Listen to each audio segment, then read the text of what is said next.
And we are live. The internet is working here today. That's a good thing. Live on And 3 platforms, no less, Mike.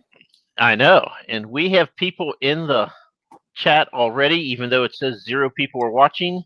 So I don't understand that. But Andrew, hello. Truth and justice. You will find very little of that here, but welcome. Tim, yeah. Of course, Tim is there. He's calling us cranky old Tim. guys because he knows us. Um, hello again. Hello, Tim. And Arwen McCain, hello, everybody. So there we go. Everybody's happy for you to be here, Jeff. How are you doing today? I'm doing great. We can change that. Do your worst. Nice. So before we started, I want to go through and see what books I have that have been covers have been illustrated by the one and only Jeff Brown. So Yeah.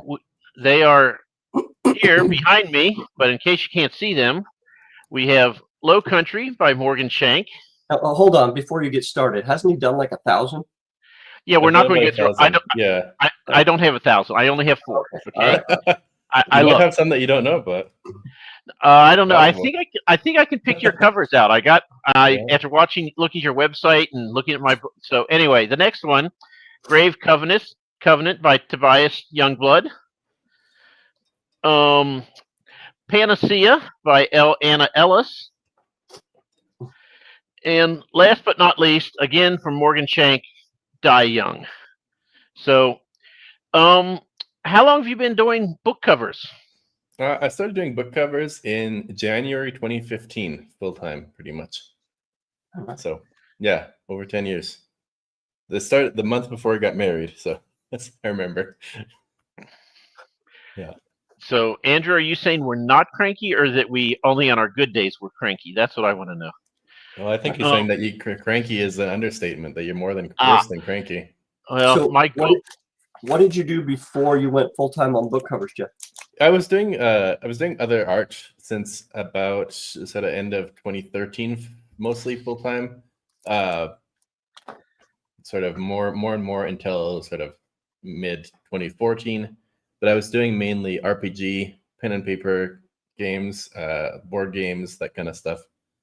Did a couple very small indie games, indie video games, but that kind of stuff. And then somebody on Google Plus recommended I get into doing book covers. And so I found out they sent me to this website called Kboards, where it was where kind of all the authors used to talk to each other back in 2015, and got into it from there.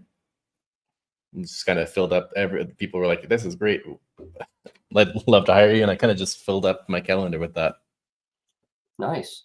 That works pretty well. Yeah.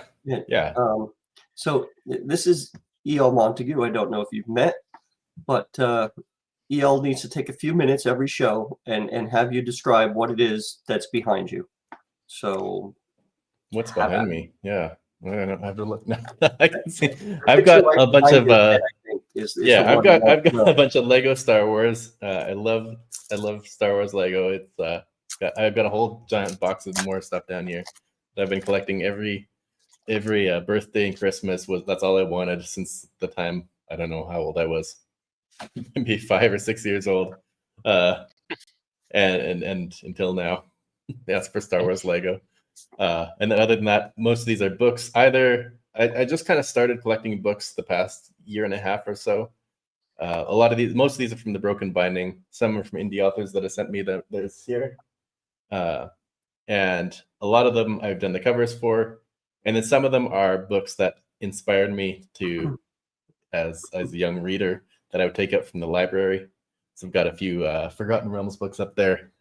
And nice. I grew up reading those. And so I went and got the exact editions that I would get from the library. And a lot of them I took out multiple times just to stare at the covers. So those aren't all books that you've done the covers for behind you? Not all of them. So I've got most of them, yes. I would say, so this whole section here, those are all indie covers I've done. I did work on the Devils. There's Song of Legends Lost, Never Die up there. Some special editions of Red Rising that I did not do. That's Tommy Arnold. Got Dragonbone Chair. I did those. Silver Blood Promise. Three Body Problem series. And I've done work on some of them, but I didn't do any of those ones. So it's like a bit of a mix. Once I get more that I've done, I'll just have kind of one line that I've done all of them, so I can put that up more easily. Which book cover that you've done? What's the bestseller? I guess it depends. I've done a lot for the Broken Binding, so they're special editions and limited to a certain amount of copies. The biggest of those that I've probably worked on is probably Aragon, which I don't have here. It's at my parents' house because we're moving up to Canada. That's probably the biggest sort of name of anything I've done, I would say.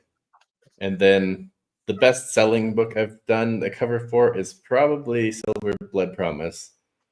But I really don't know. I don't know how many copies any of them have sold, though. That's just a guess. Well, the Dragonbone chair, I'm sure, is wildly popular.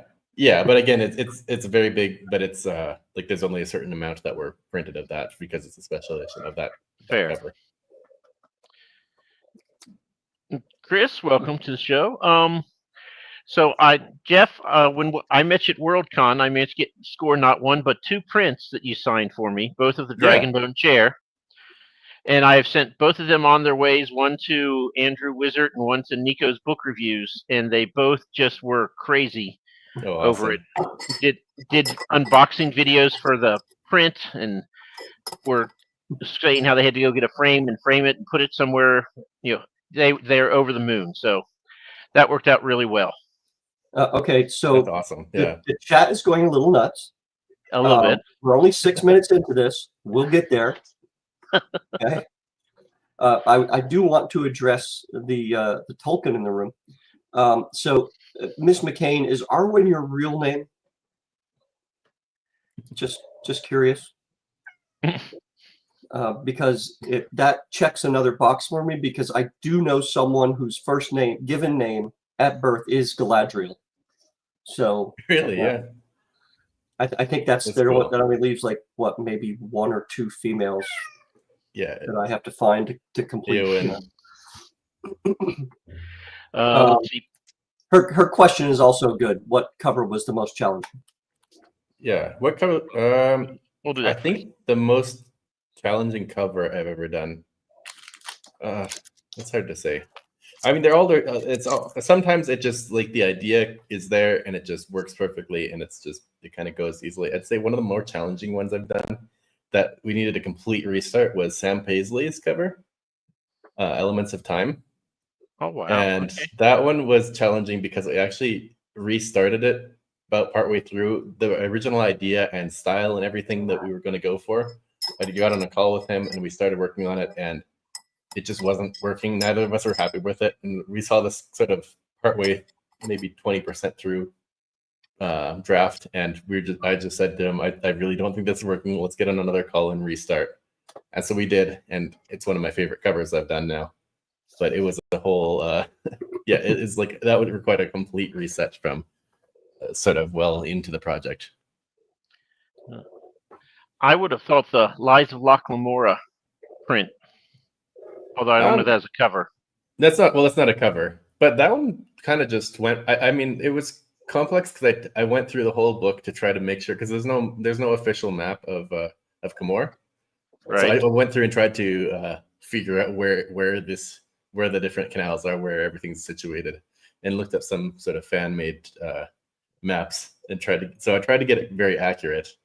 But that was just fun. I love the book, and it's just fun to do. So it's like it was just kind of it flowed fairly quickly, I think, for me. Okay, and Mr. Kelly wants to know. Hey, Bo. When are you and Ryan going to collaborate on something? We've already collaborated on a few things. We've got his new book the new ridiculously expensive special edition, not because Broken Binding is expensive, but because they resell for like $1,000. I have two big pieces in there. So I have one of the city of Duroc and the Dwarven city, and then there's another one that when you open it up and the flaps all, so that you can open up the flaps and the art is like works in any kind of orientation of the flaps opening and closing. Oh, that's cool. So how long is the wait list for a cover from one Jeff Brown nowadays?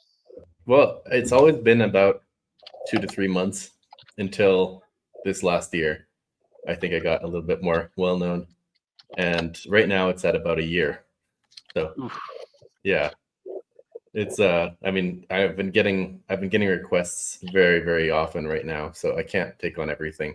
I've been trying to kind of build up a list of other artists to recommend, just because it's yeah, the waiting list is getting kind of difficult. I wish I could work on everything, but not Yeah. possible. And come November, you'll be working on Arwen's cover. Yeah, I'm working with Armin. Yeah. So how long does it take for you from someone calling you up and saying, "Here's what I want," hmm to delivering that? It used to be a month. Right now, it's more than that because I'm a bit overbooked right now, and so I'm trying to get things done from the past. I'm taking a lot longer on each project, which is a lot of it. Just my style has got more and more detailed, and I'm kind of requiring more of myself. So things have been taking longer, but I would say 2 months on average, but sometimes it can be a bit more than that. Month and a half is what I'm trying for. It depends on what the authors like. If they're like, I have this deadline, I really need this. It's like, okay, well, I'll push that to the front of the list. Or if there's not a big rush that's coming out in a year or so, then we'll just kind of put it on the back burner for a bit. What medium are you using mostly? It's all digital right now. I'd love to do some oil and acrylics and stuff like that. I've done both of those. I've done pencils, I've done inks, I've done watercolors, kind of. But it just the flexibility of digital, the speed of being able to undo stuff and whatever. So I've moved to a very kind of traditional looking style with my digital painting, where I'm not using many tricks or anything like that. I'm not using 3D much. I'm not using photos much. I'm just kind of painting how you would.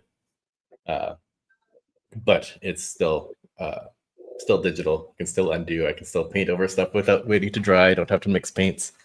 So I would love to get into that more, but right now it's just too much booked up to be able to do that. So Christopher loves your Robert White and Todd Larson's book, The Storm Yeah. Beneath the Glass. Nice.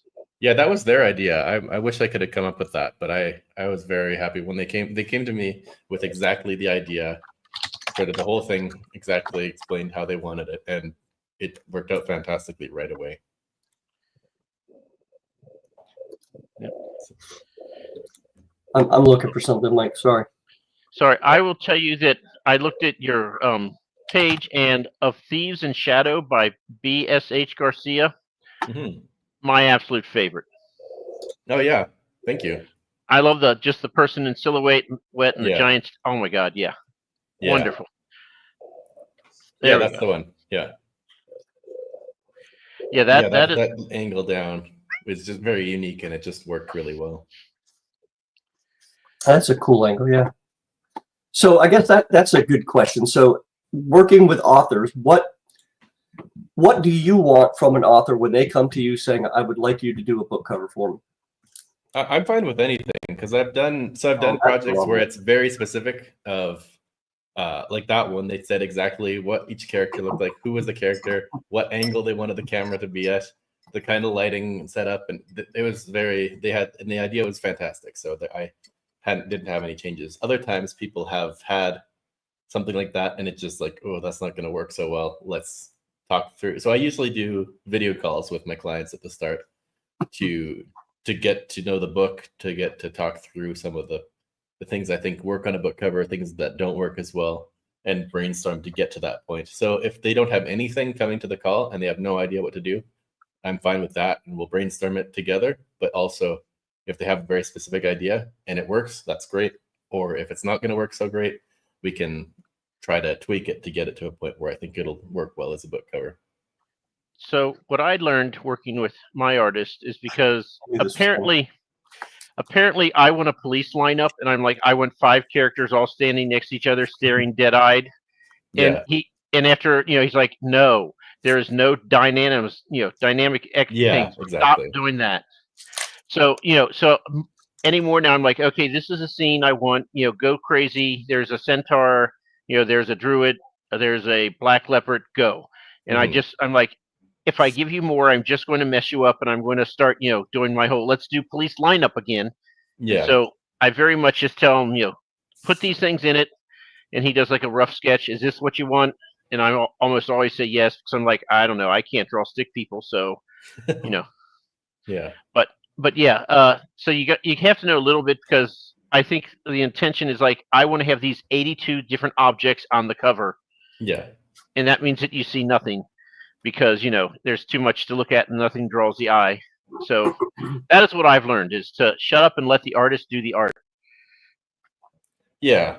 I think it's a balance, because it's also a lot of artists, a lot of illustrators aren't specialized in book covers and don't know kind of what's going to work as far as that level of readability.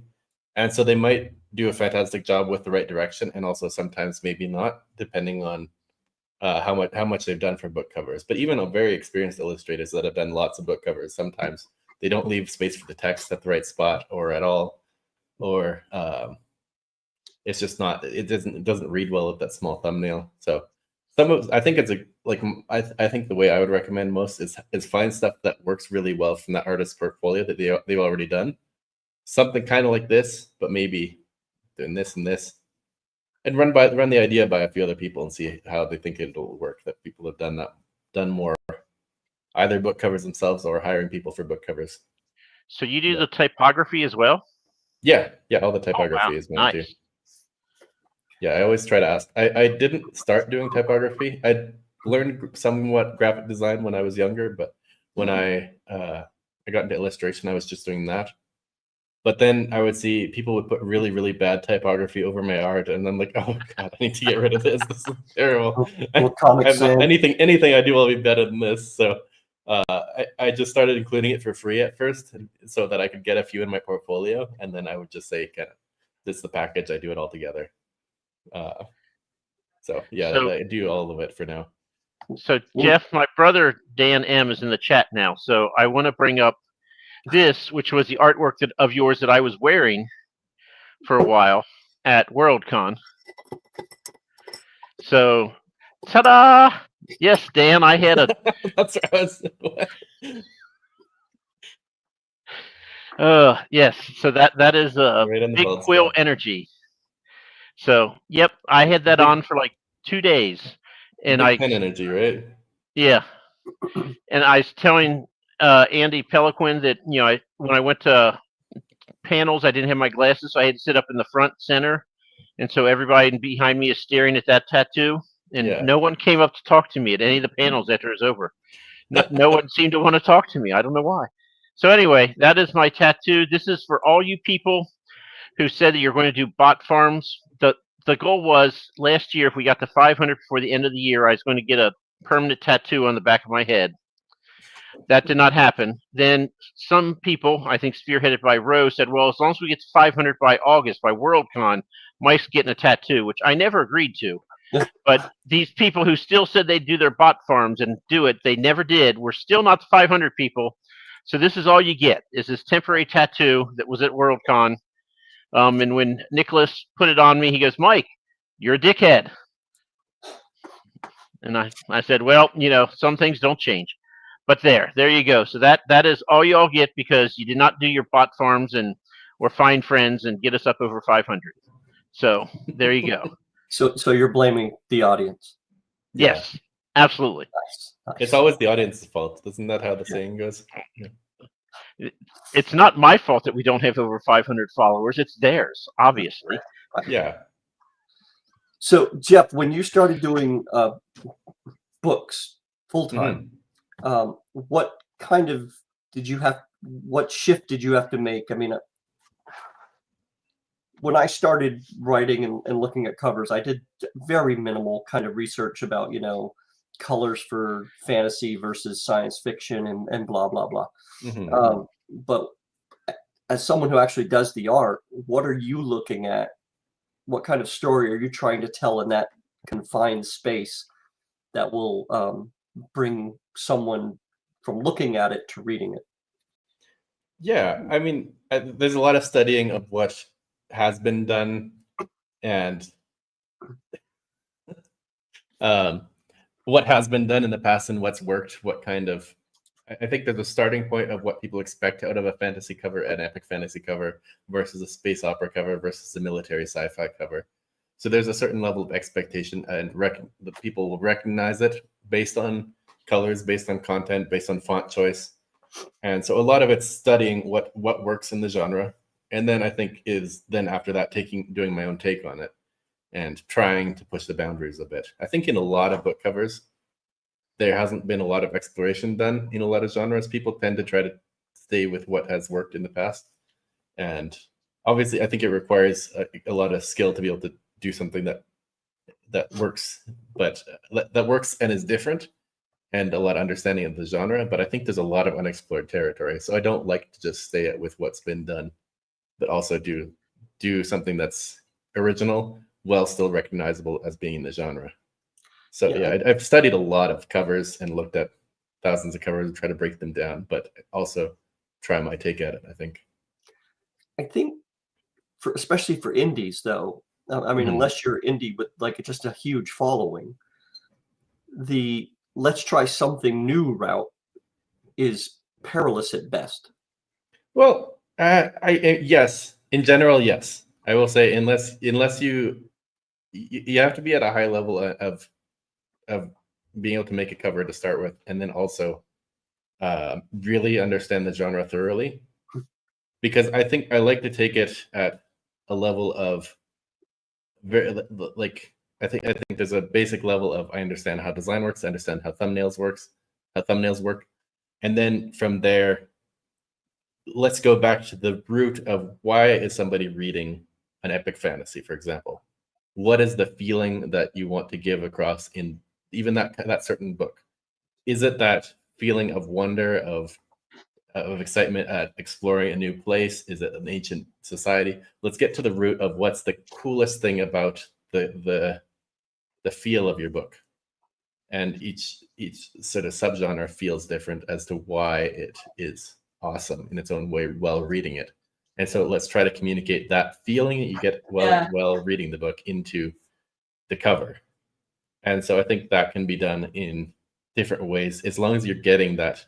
You have to have some level of tropes to it. So in the sense of if it's epic fantasy, there has to be things in there that communicate it. So either you've got a castle, or you've got a sword, or you've got something that communicates that the genre overall. But I think there's a lot of wiggle room to try to do interesting compositions, to do things that aren't very common. Like I'd say, like Michael Michel's books, his new covers. It's nothing crazy, but it works very well. But it's like you got a blue circle there or a black circle, and then a character and the title. It's not reinventing the wheel exactly, but it's doing something that's quite uncommon and different. But it works very well, and it represents the genre quite well. I guess I'm saying that. I'm not saying something way out of the box where it's like this one concept artist I'd listen to. He'd say you can't just have a world with where everybody lives in these little globes of bubblegum floating through the air, and that's the fantasy world. Like nobody's gonna understand. That's way too wild for people to get a sense of. You have to have it grounded, but then push it that extra 10% to be something unique. So I think there's a level of that, but if you go too similar to everybody else, it's also you're risking just getting lost in the crowd completely. Yeah, it's a balance, I think. Are you one of the folks that believes that? You muted yourself, bro. Yeah, I did. Sorry.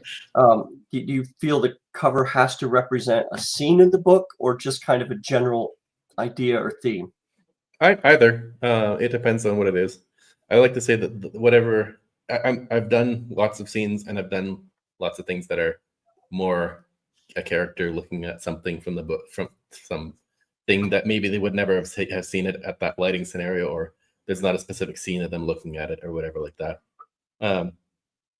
I think both can work. Making a scene work is trickier generally, because I think a big thing with book covers is, especially on Amazon, you need them to read so small and they need to be iconic. So if you have a big battle scene and there's lots of stuff going on, you really need to reduce all the characters into kind of a clump of iconic kind of language that it's like shapes that you understand. This is the good guy, group of bad guys, but they're all kind of together, if that makes sense. It's very tricky to do that for a lot of scenes, but sometimes the scene is just perfect. It makes sense. It's clear, understandable quickly, and that's that's often my favorite kind of cover to illustrate. But it sometimes is trickier to get to there. Have you done like all genres, or are there some genres that you have yet to kind of try out?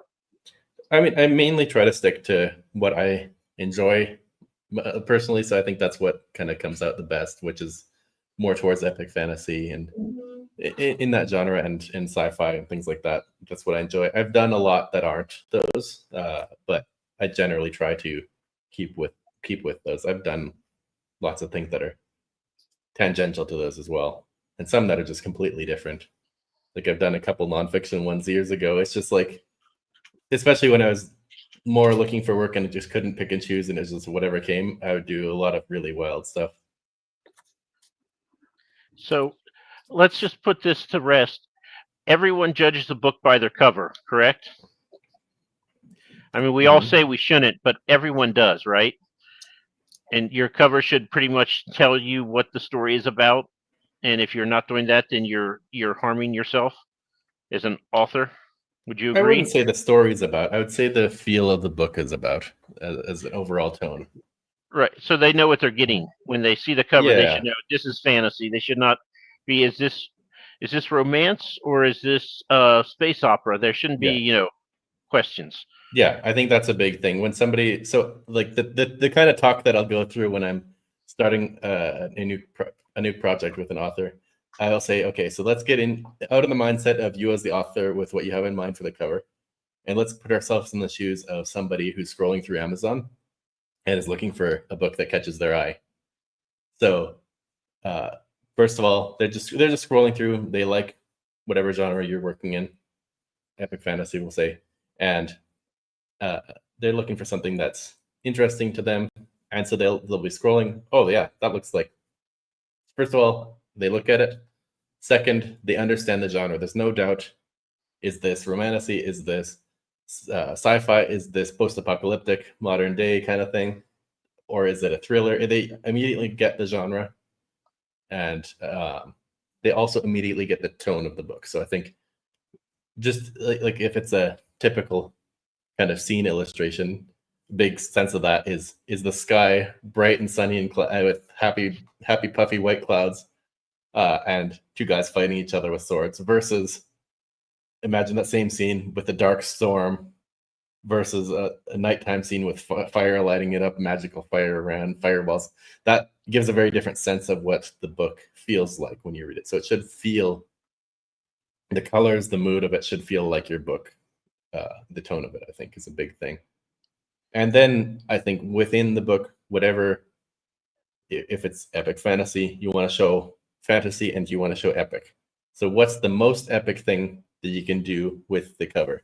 Like what's the coolest possible thing that just makes people look at it and be like, hell yeah, that's Dragons. That's awesome. I'm gonna buy that. Dragons, castles, swords.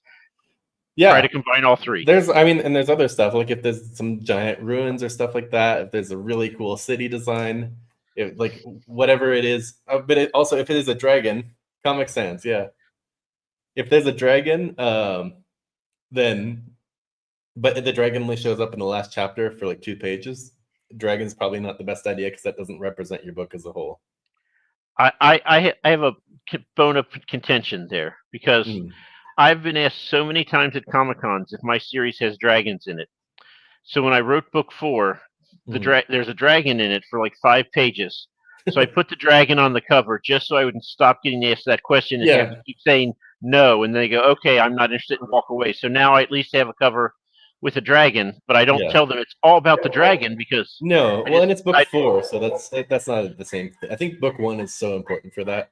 Yeah. Book 1 is the most important for marketing, and then from there you can get into more things that are more for current readers that will be like, oh, that's cool for a current reader, more and more as you go along. Hey, Nick. So, question for you: how many books do you read in a year? Do mainly audiobooks while I'm listening or while I'm working, but I'd say I probably go through about 2 a month, maybe 3 a month. Depends if I get like really hooked on something. I went through all of Dungeon Crawler Carl in about a month and a half, so all 7 of those. Yep. So it depends it depends how I'm feeling. I might go into more listening to more podcasts or listening to more music or doing more audiobooks. So, but I'd say probably 2 to 3 a month. How often, if ever, do you read the book that you've been hired to do the art for? Not that often, especially with indie stuff. A lot of times the book's still in process, and it's just I usually do about 7 a month, and it's just a lot of reading that, and it's not necessarily like some of it's what I would like to read anyways. Some of it's not, but usually it's just like I'm gonna get started on it, and there's not enough time to read it. Plus, I need to actually read the physical copy because it's not an audiobook yet. So you do 7 covers a month? Is that what you said? Yeah. So about 4 days for a cover? Yeah.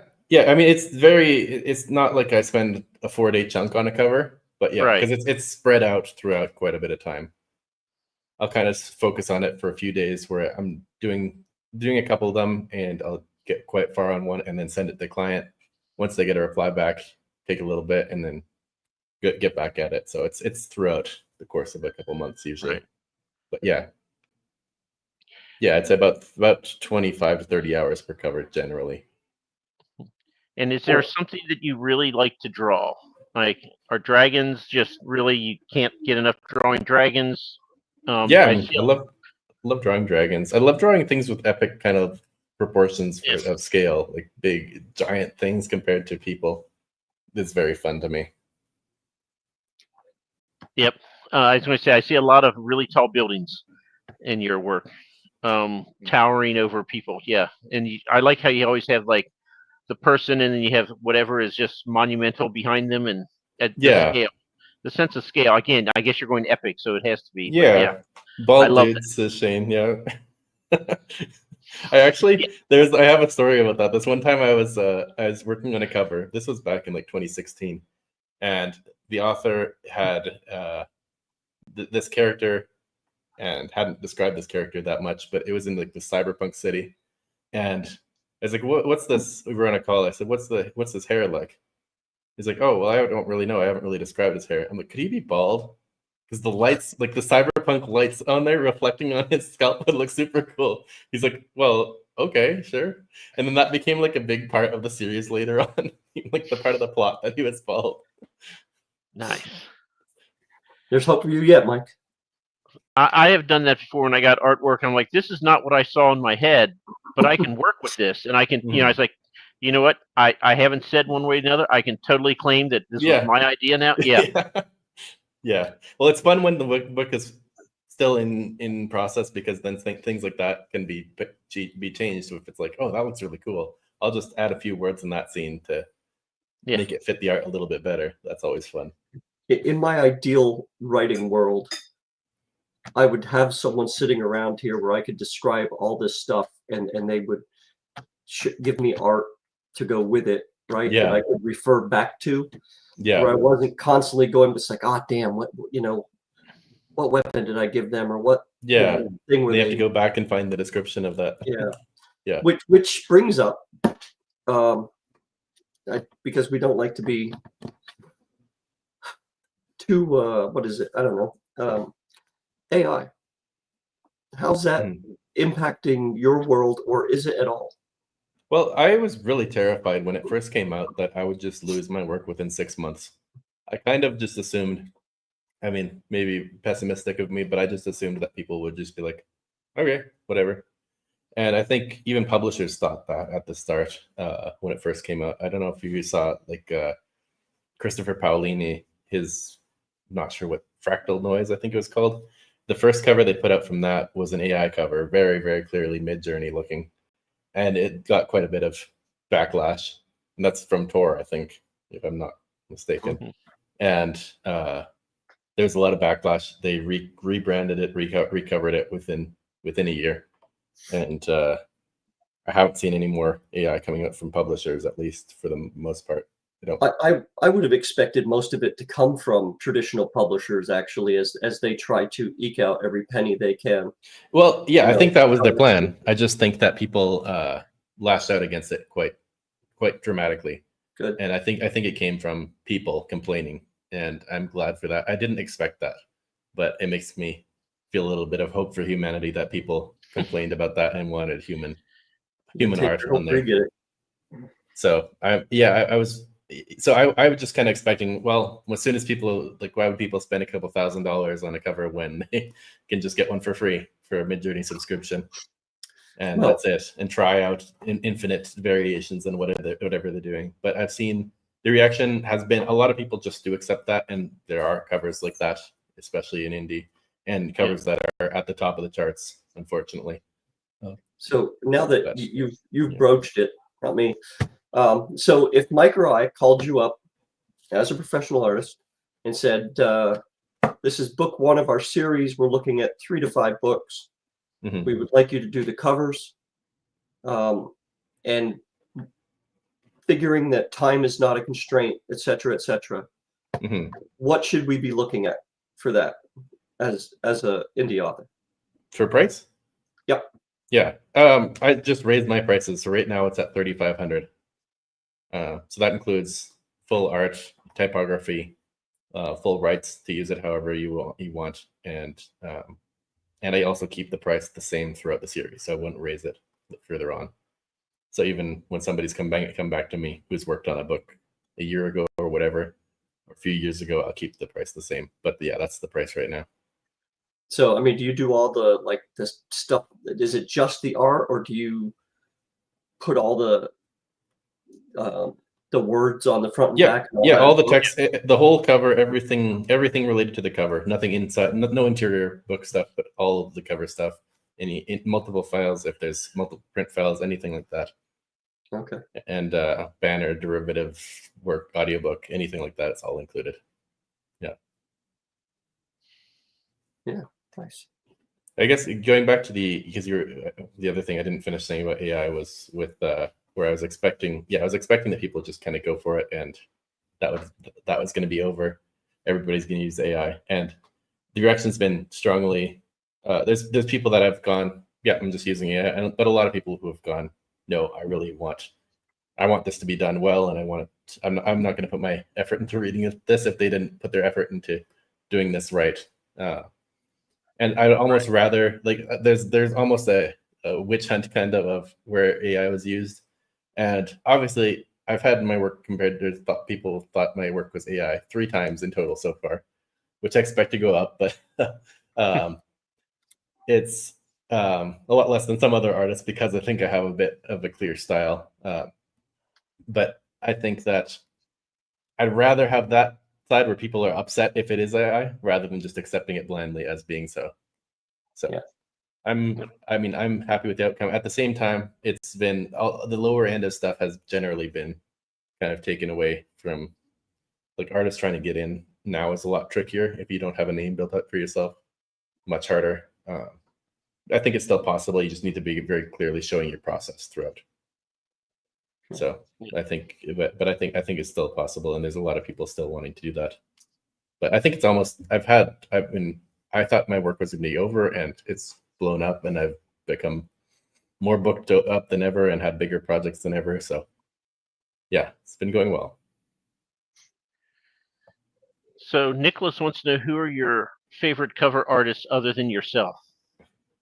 Well, artists is different than cover artists. I guess my 3 favorite artists in general is probably Craig Mullins. Ron Jia is my favorite. I'm probably not saying that right. He's a Chinese artist. And then Craig Mullins and Piotr, I also don't know how to say his name, Piotr Jablonski. Those are my 3 favorite artists of all time. And then my 3 favorite cover artists, Tommy Arnold's probably right up there.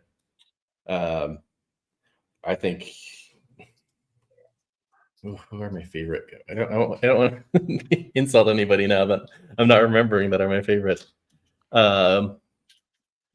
really liking Micah Epstein's art. It's fantastic. Gosh, who's my next favorite that I just love? I think I'll have to go with Todd Lockwood. His work was some of my favorite growing up. I've got some of his covers over there for First Law. What are they called? The Drizzt Do'Urden ones. I can't remember the name of it. Oh. Hey, Jeff. Yeah. After we're done, can you give us those names again? And Mike or I will put them in the comments in the show notes or whatever, so you guys. Yeah, can for sure. look them up. I can just type them out here in the. Or you in could the do chat that. That's too. fine too. Yeah. And then you can grab them after. And, So while you're doing that, Jeff, Mike is almost certainly going to ask you a really stupid question, because I think Okay. you had a better than average chance of going 5-0. No, I don't think so. I think that the streak ends today. Okay. I don't know. There's So- a couple things Jeff has said that makes me think that you might get your 5th in a row. All right. Okay, Jeff. So I'm going to ask a question. There's only one correct answer. And about 90% of our guests on here, they choose All right. poorly. They agree with Roe. So All right. Yes. let's The not answer do is that. yes. I'm on a 4-show streak, though. Okay. So I want you to envision you're going down your city, the main drag. You're in a Okay. saddle. This Okay. saddle can either be on a T-Rex or a Griffin. Which one do you Okay. choose and why? Oh, T-Rex. No. Oh my goodness! Didn't think I had a That's gotta chance. be. I mean, No, I gotta F90 be like Dresden Files. That's the dream. Yeah. He was So- saying how we like things that were like really big and kind of outsized and everything else. So, yeah. But the man Yeah. draws dragons like crazy. I thought for sure the Griffin. I mean, T-Rex was just it's obviously a- the Griffin would be awesome, but it's just like a T-Rex is just it's a T-Rex. Thank you. That's 5 in a row now for me. This will never be replicated again. Okay. probably not. So all right. So what's the overall have you calculated? Do you have a chart for this yet? To know, I do not have a spreadsheet because it's been Yeah. so poor that I didn't want to be reminded on how so bad. roughly what's the numbers roughly between those two? It's probably about 90-10 Griffin. At least. Really? Okay. Yeah. And my Yeah, theory going glad is to be in the because minority. see, I want the T-Rex because I want to be throwing cars into buildings, like the second story of No, buildings who Not the really stupid drivers. throwing with Wait, its how mouth. do T-Rexes? The wait, little Yeah, hand. with the mouth, like grabbing it with the mouth and just Oh, like okay. I'm like imagining. no, Right, no, no, exactly. no. The hands are worthless. Just the mouth, Yeah. grabbing okay, the car, throwing it into the second story of a building because all the drivers are stupid. And I'm Yeah. very much a road rager when I drive, and if you hadn't guessed. Ooh, good question. All right. Considering your skills have improved over time, are there any covers you've done that you wish? Yeah, all of them. All of them. Good God. I can't stand looking at a lot of my old work, even if it's like 6 months ago, even if it's like right now a lot of times. But I The think the there's person so who many you times. just recently gave their last finished product to does not want to hear yeah. that you No, it's not like go do it I again. would do a complete redo or anything like that for the most part. It's just like there's little things I would always change, and it's never perfect, so it's always. And some I look back and I'm like, I wouldn't change anything about that, but that's very rare. But it's probably nothing that most people would notice either. I mean, it's like writers. If you ask them, "Yes, are you happy with this book?" You're like, "Oh God, no! I'd like to change this dialogue here. I'd like to change." Exactly. Yeah. And Yeah, you and might maybe there's sometimes where it's just like this whole scene was written wrong, or I would have gotten rid of this subplot, stuff like that. That's like maybe if you look back at your first book, it's more like that. I would have gotten rid of this whole chunk of it or rewritten this whole chunk, and it gets slowly over time. It gets to smaller and smaller things. Yeah. Yeah. Do you think that's part of why you, even though you say it takes 32, 40 hours or whatever it is to do a piece of art, but you spread that out over a couple of months and you're working on multiple projects, Is that part of the reason, you think? So you can live with the, what you started with for a little bit and then come back? Yeah, because after there's doing things other where things? yeah, if you just look at one project and you're just doing that, you kind of get blind to it at a certain point where you don't see your own mistakes and things. So coming at it with fresh eyes multiple times over the course of a couple of months is definitely better for me. Yeah. Yeah. And Well, that how makes long have you been drawing for Broken Binding? I started January of last year, so year and a few months, year and 9 months now. Yeah. That was my first project, which was Silver Blood Promise Special Edition. Nice. Now, you're getting ready to move from Mexico to Canada. Yes. The movers are going to look at your house there and see all the books and just Mm-hmm. give an exasperated kind of sigh. Yeah. Well, it's a good thing. This collection is just from like a year and a half ago. So I only had a few books before then. But I probably only had like 20, 30 books, and then I've just been getting a lot of books this past year and a half. So unfortunate, but at the same time, it's going to be getting a lot worse. Because I asked for all the special editions I do, they send me a copy, and so I've been doing a lot. So I already have at my parents' house, since we decided to move a few months ago, I've asked for the companies that I'm working for to send them to my parents' house instead, and they've already got like 20 there. So, Oh, nice.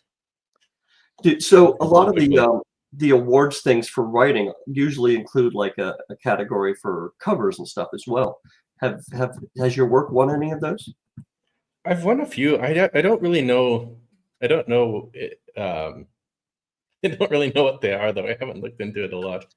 I haven't won because to me it's like there could be like best indie cover, but it's like only people who have applied, and like I don't know how big it is or anything like that. So I mean, I'm always happy to receive awards, but I don't really know what they mean exactly sometimes. He wins awards and doesn't know what they are. I'm excited that I have a 1-star review. That's kind of funny. There's a I mean, two. there's not been a lot of them though. At least not that I've seen. I've only seen like maybe 3 or so, and they're like small kind of indie things. Unless I'm missing something that's really big, then I would love for anybody who knows about that to let me know. Yeah. You'd be able to average. Did I say 3,500? No, I meant 4,500. I've won awards. Yeah. Put that on the website, man. Yeah. So, right. What are you listening to right now? Your voice. No, I mean, what book are you listening to? I mean, that should give you nightmares. Oh, you have a lovely voice. Just the perfect level of rasp and joviality, And bitterness, yes. This is and nihilism, and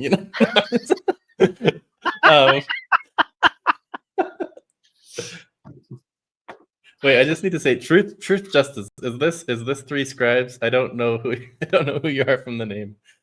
I'm thinking that that's who this is. In that case, I'm very excited to show that cover off because I'm really happy with that one. Oh, cool. Yeah. I'm listening right now. I'm listening to book 3 of Mistborn, which I had started reading years ago and never finished, and so having a lot of fun with that though. And I listen to normal speed like a sane person. What? Oh my god! 1%, no. like 1%, 1x. None of that 3 times bullshit. 1.7 generally for me. Oh no. Good God. I enjoy the slowness of it though. That it's like relaxing. I don't care about getting through it quickly. I just want to relax and have something. Like I like when I look at the book on audio on the audiobook and it says like 57 hours for the one book. No. I'm like, yes, that's great. That's what I want. Getting good value. So, and Bo is here, so he will obviously make fun of me yet again, but I'm right. No fantasy book should be over 500 pages. That is the hill that I'm prepared to die upon. That's the So hill that's you'll like be killed upon. That's like 16, 17 hours max. I disagree. I'm happy when it's like I think a perfect level. I'm gonna say is 30 hours. Shane's well, we knew he was nuts. He's off by a factor of 10. 142 hour. Is there one like that? I can't, you have to pay for that, right? 142 finished hours. Good God. Yeah, well, yeah, it's expensive. That's the thing. Because on Audible, you just pay 1 credit, but yeah, Uh, no cars to be able to go over 75 miles per hour. Yeah, Mike's just being silly, and it, if it's over 500 pages, they needed a better editor. or maybe yeah, again, or turn it into into 2 books or whatever. spacing of words and everything, dude. I mean, I'm assuming the standard 250 words a page. Yes, you can make it. Put 1,000 words But on when a you page. say 500 pages, you're not going to sit there and look at and see, okay, what letting and kerning and all that kind of nonsense are they doing? You're just going to go, more than 500 pages. I can't read this. You should do it by word count instead of page count then. Well, fine, 120,000. That's the max. And when I see people like, my first book is 300,000, I'm like, oh God, you poor soul. That's like your first. Yeah, I think a good 150 to 200. That's just kind of the sweet spot for me. The what? The 150,000 to 200 is that's a lovely book. Trinity, you don't even hit my back here. Oh my God. Depends what the book is. When it gets really big, though, it does intimidate me. I started reading Ryan Cahill's books. I got to book 3 and I got a bit into it. I'm just like, this is such a big book. And then I to pick it up.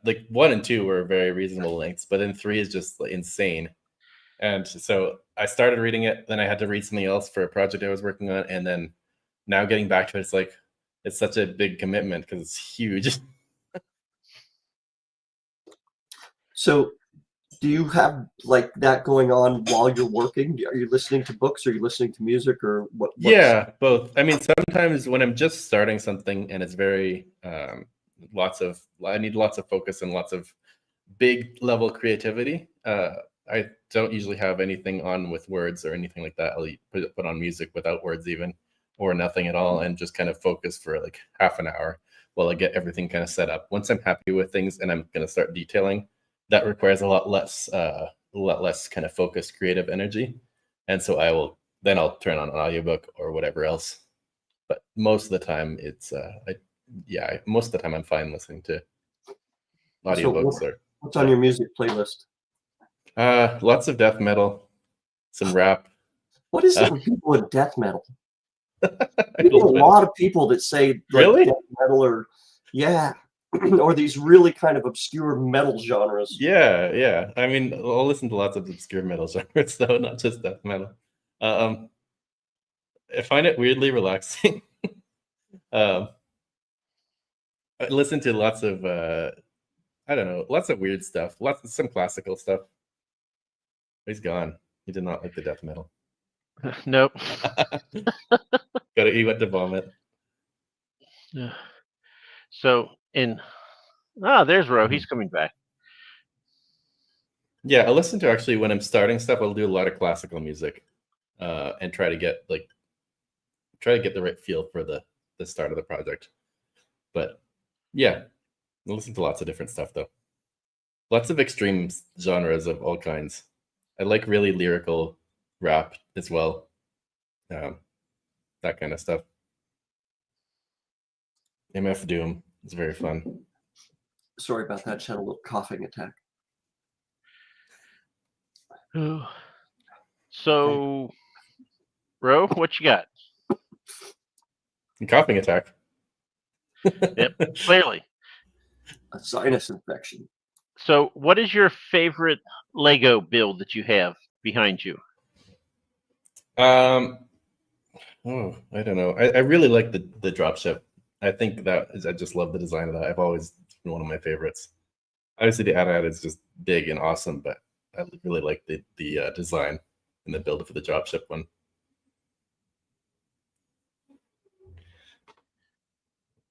I missed the whole Lego conversation. Sorry. Dropship. Yeah. Thanks. Fellows. Yeah, I like those guys. Sorry, guys. Just hacking up along. Let's see. Oh God, Ro, you're just Tell me about it.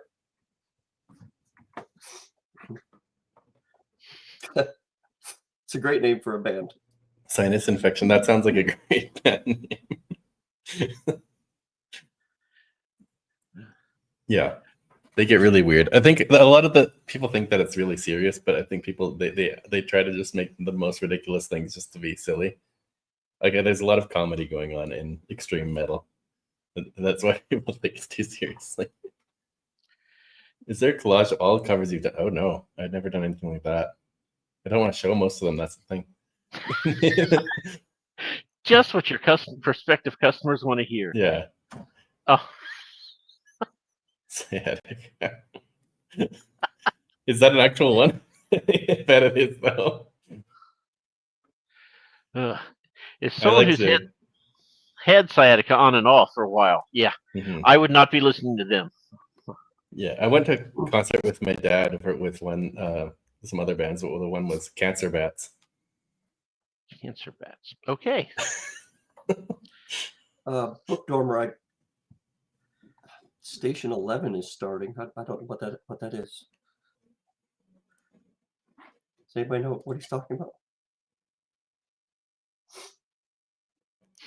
No No? picture. Nope. I mean, I feel like I've heard of that, but I don't know what it is.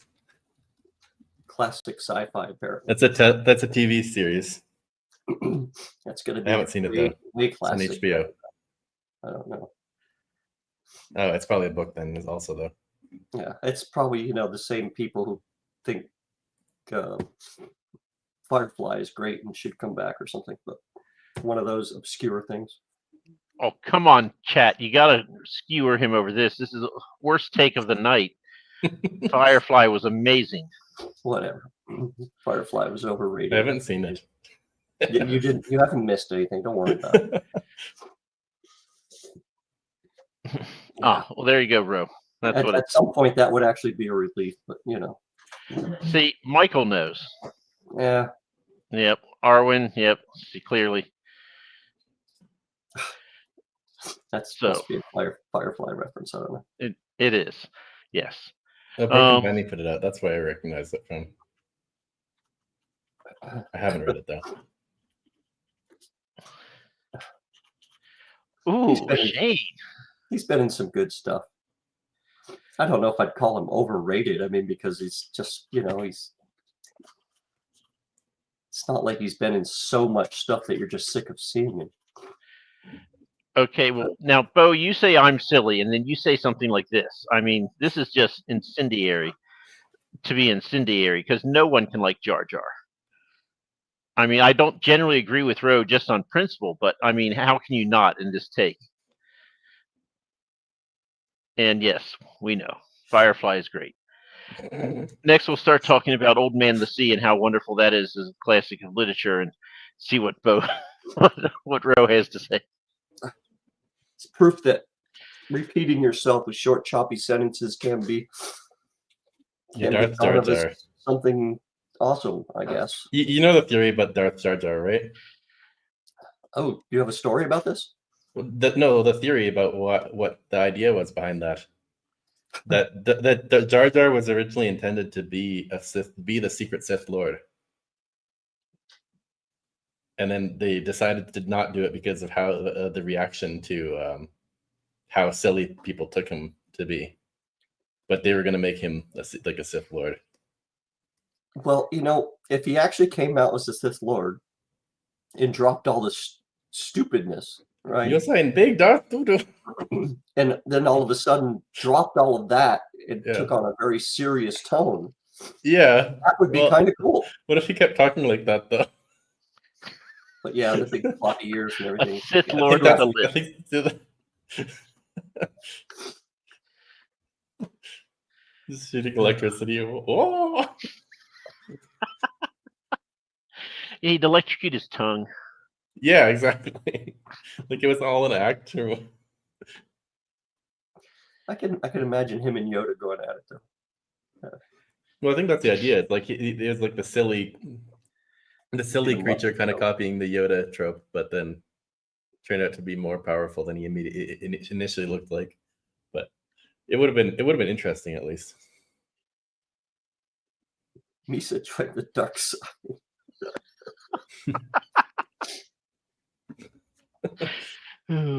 Excellent. So when does the move to the Great White North take place? It depends how quickly got paperwork coming in for my son. So it depends how quickly that happens. It says I put a request for it to be urgent with the doctor's note and stuff with my son, but it's still, we don't know how. It could be anywhere from tomorrow to 5 months from now. Is where it says 5 months that takes for the citizenship certificate. So who knows? Hopefully soon, but we're still waiting on that. Then we need to get his passport and then finalize with the moving company and then go. But So where are you at now in Mexico? I'm in Cuernavaca, so just south of Mexico City, about an hour south. Okay. And where are we going in Canada? No, Saskatoon, Saskatchewan. So is that one of Okay. those deals where they give you like 100 acres of land and a pig or something? No, it's only 2 pigs. It's 2 pigs and only Nice. only 15 acres, but yeah, That's all right then. yeah, it's not bad. No, no, don't get anything for it. But my whole family's there. My son has a disability. He's got cerebral palsy, and so a lot of it we're moving for healthcare, and just having a bit more support there with him is a big issue of why there's just not much set up for that here. 2 pigs and a team of sled dogs. Yeah. Yeah, but Tim's from like what, Ontario or something? Ottawa. Yeah. Ottawa's not a province. I mean, that's practically Michigan, so you know.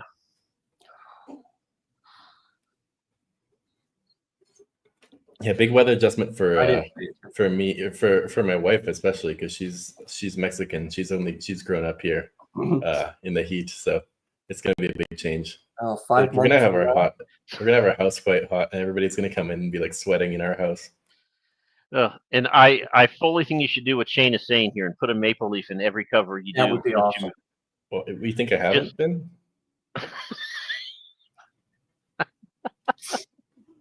I How saw the dare maple you. leaf in the dragon bone chair. Yeah, I saw it. Mhm. You don't know what I've been hiding in all my covers. Do you hide anything? Are there like Easter eggs to be found? I've hidden the occasional thing. Like what? I mean, don't tell us what cover, but tell us what. Well, I mean, I've hidden some like some jokes and some stuff like some inside jokes with the owner of the Broken Binding. Once mistook a rock in his garden for a hedgehog, and he was feeding it. He's leaving out food for the hedgehog. Discovered it's a rock. So I put that rock, the photo of the rock he sent me, in the cover. And that's a Broken Binding cover. Nice. That's very fun. I've recently hid a dildo in a project I did. I have to ask because you know the job. Why? I was with the client, so it's also a joke with him. Do they know you did this? Yeah. Oh, okay. All right. It's fine. I was gonna say if it was one of those things that that's just what you thought of the client, and you didn't tell them. It's like it's very would be hidden harsh. too. Okay. Oh yeah, so the good one is I actually use this. Yeah, Ganesh. So I have a Photoshop brush that is Patrick Leo's face, and it's turned into a brush, and you can't tell unless you like click it multiple times, just like make it like a stamp. You can't tell, but I use that a lot in painting. I actually made it as a joke, and then I use it all the time because it's one of my favorite brushes. So it's in like most of my projects in the last probably 8 months have been done. It's like my 4th most used brush now, so it's in pretty much all of my pieces at this point. But you can't tell unless you like stamp it. But you'll never actually see it in the work. But it's in there. Patrick's face is covering all of it. So can we expect a Jeff Brown kind of find the 20 things in this piece of art? Yeah, I actually have one that's coming up for the Broken Binding. That is probably going to be my most It's the project I've most been excited for in my life, and I'm mostly done the book one cover, and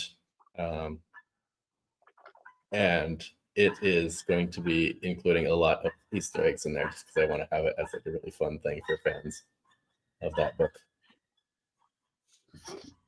Nice. But yeah, I want to include Easter eggs from the book itself, so people can like really get in there and be like, oh, that's that, and that's that, and all that kind of stuff.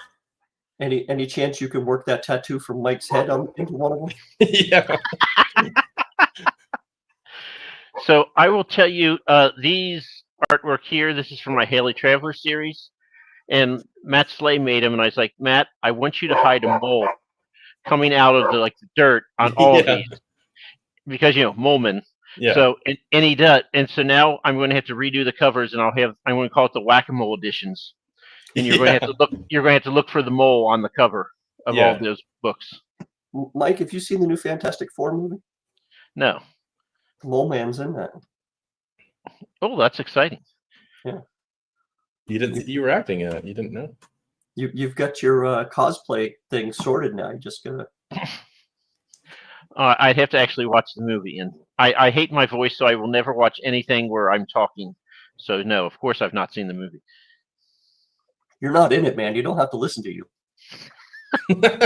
Moment, of course I'm in it. Who else would they have got to do it? This is how it starts at 54.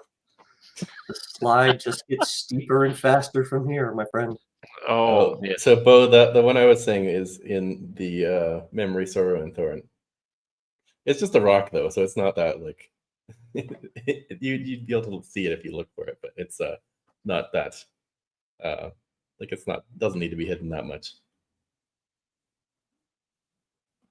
So I have to ask, even though I know pretty much the answer, and I'm sorry, we're going back to Legos real quick.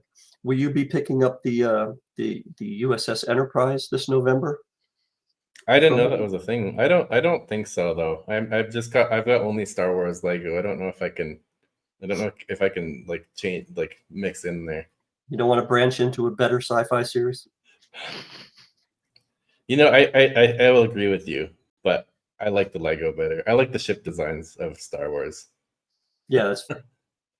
I love the original trilogy. I grew up with the prequels, so it's like they have a special place for me, even though they're silly. I hate the sequel ones, like with a deep passion. So it's just like Star Wars it's like Star Wars as a whole is just kind of like for me where it used to be. I used to grow up reading, like that got me into reading a lot of the Star Wars kind of YA books. Of the kind of like what happened after the original trilogy. And then so now it's just kind of soured, but I still love the ships. SG-1, is that Stargate or what is that? Yeah. Yep, Stargate. Oh. Okay, well, Ro, do you have anything else? A blinding headache now, but no, I'm good. Okay. Sorry. Well, Jeff, we've abused you for almost an hour and 10 minutes. So thank you for coming on. Yeah, thanks for having me. That's great. And yeah, hopefully you get to move, before winter, which I hopefully. too late for Canada now. Yeah. But good luck convincing her that -10 isn't an everyday occurrence. Yeah, well, we went in December once, and it got down to it was down to like -45 or something like that. So she's experienced pretty much as bad as it ever gets. It was pretty bad. So yeah, I think we'll be fine. It's going to be a big change, but I think she's really excited. My kid's really excited about it. So it'd be fun. Very, very different. If everybody's excited, you're in good shape. Yeah. Yeah, and I'm just looking forward to my whole family's there. Yeah. Aunts and uncles, grandparents, parents, sister, cousins. So be very good to be back. Yeah, nice. All right, Mike. When are we back? Oh, you asked me all the tough questions. Not till next week. I know that. Oh, good. I'll have a chance for the medication to kick in. That's fantastic. I am looking it up as we speak. Is it like the 22nd or the 24th? It is the 24th with Brian Asher. All right. The 24th. So yeah, we got a little 8 days off.